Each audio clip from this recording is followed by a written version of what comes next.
Hola, buenas tardes. Bueno, muchas gracias por acompañarnos. El día de hoy vamos a platicar acerca de esa palabrita que traemos ahorita todos en la cabeza, que suena por todos lados, que se llama coronavirus. ¿Qué es esto? ¿De dónde sale? ¿Realmente qué podemos saber? Bueno, pues justamente hoy la Asociación Mundial de la Salud da un aviso en donde declara el coronavirus como una pandemia. La pandemia es algo que tenemos que tomar con seriedad porque nos está explicando, nos está diciendo, si ya se da esta declaración, tenemos la presencia de una nueva enfermedad no conocida antes en humanos. Esa enfermedad tiene una alta facilidad de contagiarse entre una y otra persona y la presencia de casos está siendo presente en distintos países. Cuando inicialmente o lo que tratamos casi siempre cuando hay enfermedades infecciosas es de que se contenga en un solo lugar, si ya salió y ya la tenemos en distintos lugares, es el riesgo de que sigan habiendo casos nuevos. Entonces, empecemos por entender de dónde empieza esto, cómo empieza. Ok, como ya les dijo la doctora, es algo nuevo. Hasta hace algunos meses no se conocía y no teníamos identificado qué era lo que estaba causando todo esto. Para ser exactos, en diciembre del 2019, en una ciudad de China, llegaron varios pacientes con los mismos datos o las mismas características. ¿Qué es esto? Presentaban una neumonía muy grave, pero no sabían o no identificaban el virus. Lo que tenían en relación todos estos pacientes es que trabajaban en un mismo mercado donde se vendían animales y carnes crudas. Es por eso que empezaron a investigar y hoy ya tiene un nombre. ¿Okay? Así es. Y sí. Es importante saber los mecanismos de transmisión de esta enfermedad. Como nosotros lo vemos en el sector salud mucho, es por medio de gotitas o de vía aérea. ¿Qué es esto? Cuando hablamos o cuando tosemos, estornudamos, nosotros sacamos muchos gases, vapores que no vemos, pero están o entran en contacto con otra persona o con superficies y podemos contaminar. Hay que tener en cuenta que cuando hablamos estos olores, estos gases, estos vapores pueden llegar hasta 1 metro de distancia y cuando tosemos o estornudamos hasta 4. Hacemos mucho hincapié en que utilicemos un pañuelo para protegernos de esto cuando tosamos. O bien hagamos el estornudo de etiqueta, cubrirnos con el codo, la boca y la nariz para no diseminar más. También un mecanismo de transmisión puede ser el contacto. Cuando estoy con la persona que ya presenta síntomas, con la persona que ya está enferma. O bien puede ser indirecto cuando tocamos las superficies que una persona ya infectada estornudó, tocó y tosió sobre esa. Como no lo vemos, es muy fácil hacer como que más contagio. Así es. Efectivamente, lo difícil de esto es que como no lo vemos, no creemos que está presente, ¿no? Entonces, los síntomas principales de un caso posible o sospechoso, ahorita nos van a decir esas definiciones, de coronavirus es el malestar general, se presenta fiebre, la fiebre es de 38 grados hacia arriba. Son los datos de una gripe, el famoso cuerpo cortado, poquito del escurrimiento nasal, dolor de cabeza. Y también está asociado dolor abdominal. Se asocia al malestar y se asocia a diarrea. Es como lo que puede ser un poquito diferente de la gripe común y corriente, ¿no? Entonces, cuando empezamos a tener estos datos, es cuando tenemos que dar esa alerta, ¿no? Pero básicamente son estos los síntomas. Realmente podemos confundirlo con una gripe ¿Cómo? ¿sí? Y bueno, estamos en la temporada también, ¿no? Sí, claro. Pero si tengo estos datos y algo muy importante, hay una dificultad para respirar. Cuando tengo la fiebre, tengo el cuerpo cortado, tengo el dolor muscular, pero empiezo a tener esa dificultad para respirar, eso ya no es normal. eso ya no tiene nada que ver con un síndrome gripal. Entonces, ese sería quizá el punto, yo les diría el punto gatillo, el punto de alerta, el punto más importante a tomar en cuenta dentro de mi sintomatología. Ahora, los casos sospechosos, ¿cómo puedo saber yo? Bueno, estamos entrando mucho en psicosis por todo lo que estamos viendo tanto en la televisión, en las redes sociales, que no nos percatamos de cuando es una simple gripa a cuando ya presentamos los síntomas definitivos que dijo la doctora. Es por eso que hay que identificar un caso sospechoso a un caso ya confirmado. Un caso sospechoso lo vamos a tener cuando el paciente tiene una enfermedad respiratoria aguda, que ya dijo los síntomas de la doctora, o bien cuando tiene un antecedente de viaje a los lugares donde ya se han confirmado casos, donde ya está la enfermedad como tal establecida. Y si no fue, pero estuvo en relación con una persona que ya viajó y tiene estos síntomas, eso sería un caso sospechoso. ¿Cuándo lo vamos a confirmar o cuándo vamos a decir que sí tiene la enfermedad? Una vez que lo encontremos y le hagamos estudios y se mande a analizar al Instituto Nacional de Enfermedades Respiratorias. Hasta que ellos confirmen, entonces ya podemos decir que esa persona está contagiada. ¿Cuáles serían las recomendaciones, doctoras? ¿Qué podríamos hacer? Ok, bueno, aquí dentro de las recomendaciones es donde tenemos que tener muchos datos, ¿no? La primera recomendación es, si estoy enfermo, si yo ya tengo alguna enfermedad respiratoria, lo más conveniente es pues aislarme, ¿no? De hecho, lo que se sugiere es, si yo tengo una enfermedad respiratoria, quedarme en casa mientras pasa el cuadro. Sabemos que si es un cuadro gripal va a tardar entre 3 a 5 días. Si tengo alguna infección de vías respiratorias, bueno, a lo mejor 7 días.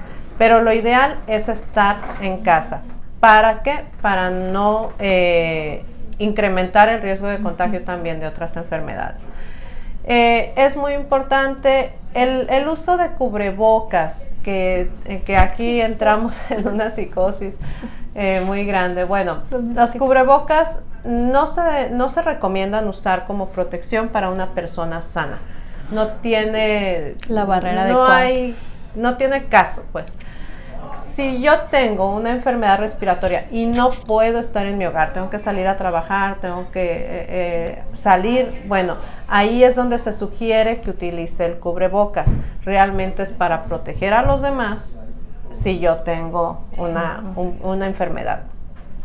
Si tengo la necesidad de acudir a lugares como es el caso en los que estamos en centros hospitalarios, que sabemos que obviamente hay una exposición con más riesgo, bueno, los cubrebocas que tenemos que ocupar son cubrebocas especiales. En realidad, los cubrebocas que compramos en las farmacias, que están abiertos de acá de los lados, los de liguita, no nos protegen si estuviéramos realmente en contacto con una persona que tuviera la enfermedad o que haya estado en contacto. Ahora bien, si yo conozco o convivo con personas que viajan frecuentemente y que vienen de algún sitio de riesgo, lo ideal es tener el aislamiento necesario para ellos, y tiene que ser por lo menos 14 días. ¿Por qué 14 días? Porque es cierto, no conocemos todavía cómo curarnos del coronavirus, pero sí ya entendimos que 14 días es el tiempo que dura en incubarse el virus en la persona, aunque no tenga síntomas. Entonces, este tiempo es un tiempo de potencial contagio, ¿no? Es muy importante el uso de gel, el gel alcoholado. La base, todos hemos visto este gel antibacterial. Lo que hay que observar en los ingredientes o en la etiqueta del gel es que la base de alcohol sea superior al 70%. Gel alcoholado hay muchísimos, pero lo que se recomienda es superior al 70% de alcohol para que realmente sea efectivo en la protección contra el coronavirus. El lavado de manos, siempre que tengamos la oportunidad. Gracias a Dios estamos en medios donde tenemos la gran mayoría de nosotros acceso al agua. Entonces, no olviden lavarse las manos con agua y con jabón. Es siempre, nos dicen siempre que se vean sucias. Yo les diría siempre que pasen cerca de un lavabo, lávense las manos. En verdad esto nos va a quitar muchos riesgos, no nada más de coronavirus, de otras cosas. Si no pudiésemos tener a la mano agua, jaboncito, bueno, andar con el gel. Ahorita sí es importante andar con nuestro gel y enseñar a los niños a usar el gel, el antibacterial. Los niños son a veces los más vulnerables porque, bueno, ellos agarran todo, ellos les da lo mismo lo que agarran y después lo que comen. Entonces hay que enseñarlos a frotarse bien, no nada más echarme el alcohol y ya, no, frótenlo entre las manos, los dorsos de la mano, el dedo chiquito también, porque se nos olvida lavarnos el dedo chiquito. En áreas de salud tenemos un lavado de manos especial. Bueno, básicamente es cubrir estas áreas y cubrir el dorso de las manos. Esto hay que hacerlo con frecuencia. Es importante en las superficies de mayor contacto, como pueden ser mesas, como son las perillas de las puertas, como son los barandales en casa, las superficies planas, y también aquí entra algo bien importante: celulares, tablets, computadoras. Pero los celulares, bueno, todos los traemos literal por todos lados, y si hay algo que nos va a infectar, créanme que va a ser un celular. Si algo le debemos de tener miedo, debe ser a un celular, por la cantidad de gérmenes que tienen. Entonces, acá nos sirven las toallitas antibacteriales, nos sirven para limpiar. El mismo gel alcoholado, si ustedes lo echan en un pañito y con ese paño nos podemos a desinfectar, es bastante útil, bastante práctico. Y la otra sustancia a la cual también tiene una buena vulnerabilidad del virus es al cloro. Entonces, quienes no tengan problemas con el cloro, por el olor, por alergias, por lo que sea, ocupen el cloro. Es un excelente virusida. Tenemos también la presencia de soluciones electrolizadas, que en algún momento ya hemos hablado de ellas. Estas también nos son útiles para quienes tenemos problemas con el alcohol o con el cloro para el contacto con las manos. Bueno, soluciones electrolizadas con algunos grados que también tienen de iones clorados nos sirven y son más nobles, pero debemos de acostumbrarnos a tener esta higiene. Aquí un punto extra que tenemos que hablar: como estamos ahorita en la necesidad de tener cerca los geles alcoholados, también existe o se presenta un nuevo riesgo para las heridas, que son las quemaduras. El gel alcoholado es un agente que fácilmente se prende. Es muy flamable. Si yo limpio una mesa con gel alcoholado y después en el momento en el que está todavía húmedo, yo paso alguna fuente de calor, esto se puede prender. Y ya, desgraciadamente, ya vimos el primer accidente por esto. Entonces, ahorita tenemos gel alcoholado por todos lados. Cuidado con prender fuego cerca de una superficie, de una botella de gel o de algo que recientemente hayamos limpiado con gel. Esta es la parte de heridas nueva que estamos observando, ¿no? Entonces, hay que tener precaución. El estornudo de etiqueta, como bien lo acaba de decir Citlali, es si yo estoy enfermo o si yo tengo en este momento me irritó algo, el cloro con el que limpié y estornudé. Bueno, tratar de cubrirnos. No nos quita nada, nos tenemos que acostumbrar porque no estamos acostumbrados. Entonces hay que estar recordando y hay que enseñarles a los que están cerca de nosotros también a hacerlo, ¿no? El contacto es la otra fuente de contagio, el contacto con las superficies, ¿no? Les decía, los celulares, las cosas. Entonces, nosotros sin darnos cuenta, nos tocamos mucho la cara, ojos, nos tallamos los ojos, nos tocamos la nariz, la boca, y estas son situaciones que no pensamos, no nos damos cuenta. Uno dice, no me agarro la cara. Claro que nos la agarramos muchas veces. Entonces, estas es una vía de transmisión muy fácil. Hay que tratar de evitarlo en lo posible. y bueno, tener la limpieza de las manos, ¿no? Sin duda. Tenemos en México un gran problema, que bueno, no es problema, es una característica muy hermosa de los mexicanos, pero que creo que en este momento sí se convierte en algo complicado, porque hasta para hacerlo nos es complicado. Somos muy abrazadores, somos muy besucones y siempre estamos expresándonos afecto. Esto está muy padre, pero nos cuesta trabajo esa parte de no saludarnos de beso. Nos cuesta trabajo esa parte a veces de no darnos la mano, ¿no? Y es algo que tenemos que ir haciendo poco a poco. Se supone que mientras no tengamos una cantidad tan grande de casos positivos, nuestra vida debe de continuar normal. Debemos de tener las mismas costumbres, lo mismo que hacemos. Pero si empezamos a tomar algunas medidas de precaución, yo creo que sería muy útil. Entonces, pues bueno, entre la gente cercana, entre los más cercanos, continuamos nuestras costumbres, pero creo que sí vale la pena con la gente con la que tenemos un poco más distancia, o ni modo, a lo mejor me voy a poner la etiqueta sola, pero las personas que trabajamos en áreas de salud, pues véanos de lejitos, ¿no? Salúdenos como de lejitos. Hay que empezar a hacerlo. En algunas escuelas ya lo están sugiriendo, ya el personal lo está implementando, decirles a los niños, salúdate de lejos. Hay por ahí hasta memes donde el saludo ahora ya es con el pie. Bueno, digo, los mexicanos tenemos para todo, pero hay que tratar de evitar el contacto lo más que podamos, ¿no? Entonces, dentro de las recomendaciones, creo que son estas de las más importantes. El cuidado de superficies. El virus sabemos que se queda en superficies inertes, decimos nosotros, se queda en las mesas, en las perillas, puede vivir hasta 9 días. Entonces, para las personas que son muy estresadas con la higiene de la casa o como cuando llegó aquí el primer caso de coronavirus que nos tocó en nuestro estado, se vio una psicosis por el consumo del Lysol, ¿no? Es importante tener nuestras medidas de higiene en casa regulares, pero no es necesario estar desinfectando con pañitos húmedos todos los días en una superficie, ¿no? 3 veces al día.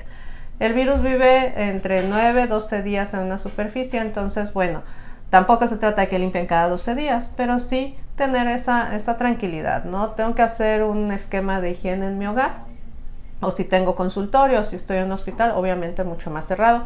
En las escuelas hay que apoyar a la escuela también, a que hagamos la limpieza de mesas, de superficies, todo esto. Y como les digo, no se trata de conseguir lo más caro, no se trata de acabarnos el Lysol del país, se trata de tener los recursos con los que contamos a la mano, se pueden hacer diluciones y puede servir perfectamente bien.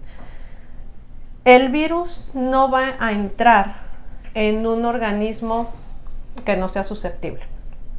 Ya entendimos que las personas más vulnerables son las personas mayores, son de hecho de los casos que han presentado defunción, son personas mayores, son adultos mayores.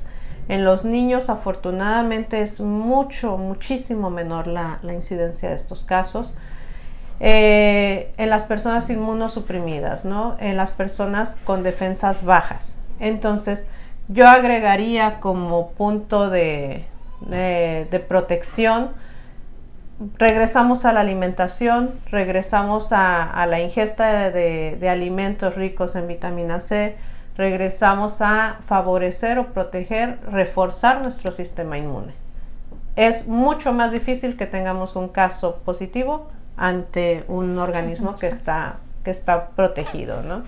Entonces, creo que esto es de los principales datos que podemos dar, de las principales recomendaciones. No se trata de asustarnos, es algo con lo que ya tenemos, ya está presente y vamos a tener que aprender a vivir con esto. Afortunadamente estamos en una época en donde la ciencia avanza bastante rápido, donde aunque ahorita tenemos un proceso de pandemia, ya sabemos cómo se transmite, ya tenemos una prueba de detección, lo cual es increíble. Tenemos que aprender a vivir con esto y tenemos que aprender a cuidarnos. ¿Para qué? Para que ojalá nuestro país no se convierta en uno de esos círculos tan grandes con muchos casos positivos, ¿no?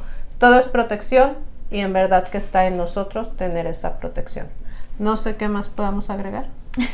No, creo que ahorita es lo importante no crear esa psicosis de nuevo. Como ya mencionó toda la doctora, tenemos bajo control siempre y cuando sigamos estas normas, estos métodos que nos pueden prevenir o bien nos pueden retrasar mucho el que se haga mucho más grande este problema.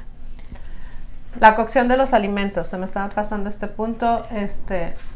Digo, bueno, en general todos sabemos que tenemos que tener un cuidado importante con los alimentos crudos, pero pues ahorita yo lo agregaría como una medida también de protección. Las carnes hay que cocerlas muy, muy bien. Así es. Bueno, pues creemos que esto es lo que podemos aportar. En México la cifra actual al día de hoy son 7 casos positivos. Tenemos, perdón, pero aquí tengo el acordeón, 30 casos sospechosos que están en vigilancia y tenemos 186 casos que han salido con pruebas negativas. Entonces, prácticamente ya en la mayoría de los estados ha habido algún reporte de caso sospechoso. La vigilancia en el país es muy, muy, muy buena y pues tenemos que empezar a tomar medidas. Esas medidas son de ayer para adelante, ¿no? No tenemos otra opción. Sí. Hay que aprender a vivir con esto y sé que pronto esto tendrá que estar mucho más controlado. Cuidado, protección, dejemos la psicosis a un lado y vamos a cuidarnos. Cuidado con el gel en casa, cuidado con la flauta. Y recuerda que por esta ocasión, sin psicosis es mejor. Nos vemos.